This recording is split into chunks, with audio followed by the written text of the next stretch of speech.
ایک شخص نے حضور کی خدمت میں حاضر ہو کے کیا، حضور میں اپنے والدین کی بڑی خدمت کی ہے. اس کو امام حقی نے لکھا ہے. اور جن مراحل سے میں گزرتا رہا ہوں ان مراحل سے میرے ماں باپ گزرے ہیں اور میں نے ان کی خود خدمت کی ہے. آج بیٹے بیویوں پہ کام چھوڑ دیتے ہیں کہ بیوی خدمت کرے گی. احسان دانش کہتا ہے کہ میں نے اپنی بیوی کو ہاتھ نہیں لگانے دیا. میں نے کہا میرے ماں باپ ہے، یہ خدمت اور کوئی حاصل کیوں کرے، یہ تو میں حاصل کروں گا. تو ساری خدمت میں نے خود کی. جس طرح انہوں نے نوالے توڑ توڑ کے میرے منہ میں ڈالے، میں نے بھی حضور ایسے کیا. جس طرح میرے لیے میری ماں رات جاگتی رہی، میں بھی اپنی ماں کے لیے جاگتا رہا. جن مراحل سے میرے لیے وہ گزرے تھے، اتفاقاً میرے حالات، میرے ماں باپ کے حالات ایسے پیدا ہو گئے کہ میں نے اسی طرح اپنے ماں باپ کی پرورش کی ہے اور میں اپنے ماں باپ کی جو ہے وہ میں نے خدمت کی ہے. تو کیا میں نے اپنی ماں کا، اپنے باپ کا حق ادا کر دیا ہے؟ تو حضور نے ارشاد فرمایا تو نے ایسے ہی خدمت کی ہوگی، لیکن جب تیری خدمت تیری ماں کرتی تھی تو ساتھ ساتھ تیری زندگی کی دعائیں مانگتی تھی. اور جب باپ بوڑھا ہو گیا تھا، ماں بوڑھی ہو گئی تھی، آزاد شل ہو گئے تھے، فالج میں مبتلا تھے، تو ان کے لیے زندگی کی دعائیں تو نہیں مانگتا تھا. تو یہ کہتا تھا اللہ انہیں پردہ دے دے. تیری ماں نے تو کبھی تیرے لیے پردہ نہیں مانگا تھا. بیٹا لولا ہو، بیٹا لنگڑا ہو، ماں کبھی نہیں کہتی بیٹے کو ڈاکٹر جواب دے دیں.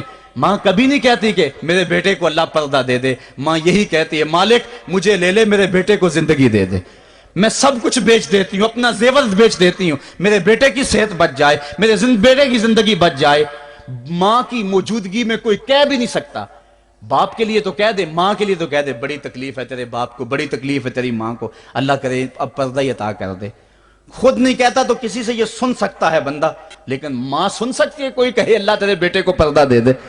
تو فرمایا جب وہ تیری خدمت کرتے تھے تو وہ تیری زندگی کی دعائیں مانگتے تھے، اور جب تو خدمت کرتا تھا تیرے دل میں ان کے پردے کی آرزو تھی. فرمایا تو جتنی مرضی خدمت کی ہے، ماں کی خدمت کا بدل کیسے ہو سکتا ہے؟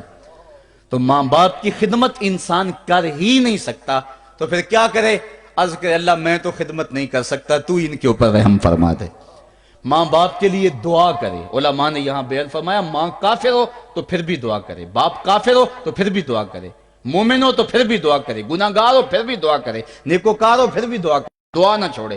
حضرت ابو ہریرہ رضی اللہ تعالیٰ عنہ فرماتے ہیں میری ماں کافرہ تھی اور میں حضور کا غلام، اور ماں ہر وقت اپنی دھن میں اور میں اپنی دھن میں ہوں. حضرت ابو ہریرہ کے بھائی کوئی نہیں ہے، باپ فوت ہو گئے ہیں، بہن کوئی نہیں ہے، ابھی شادی بھی نہیں ہوئی، دنیا پہ رشتے کوئی نہیں سوائے ماں کے.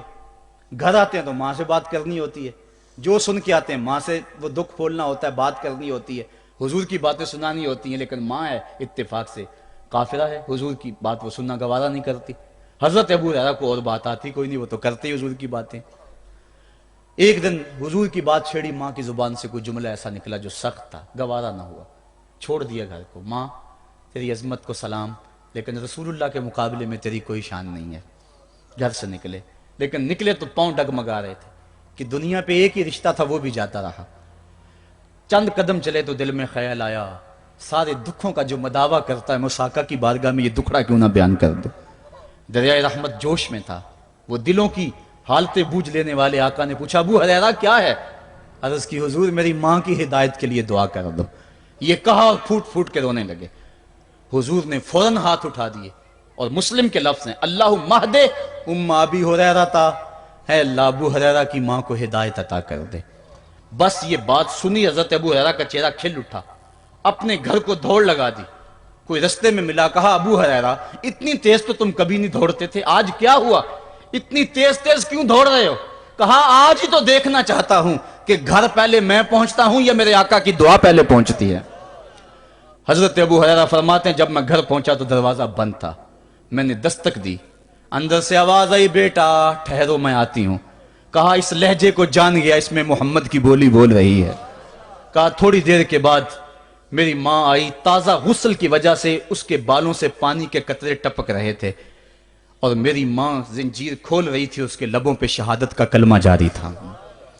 تو والدین کے لیے مغفرت کی دعا کرتے رہیں، والدین کی بخشش کی دعا کرتے رہیں.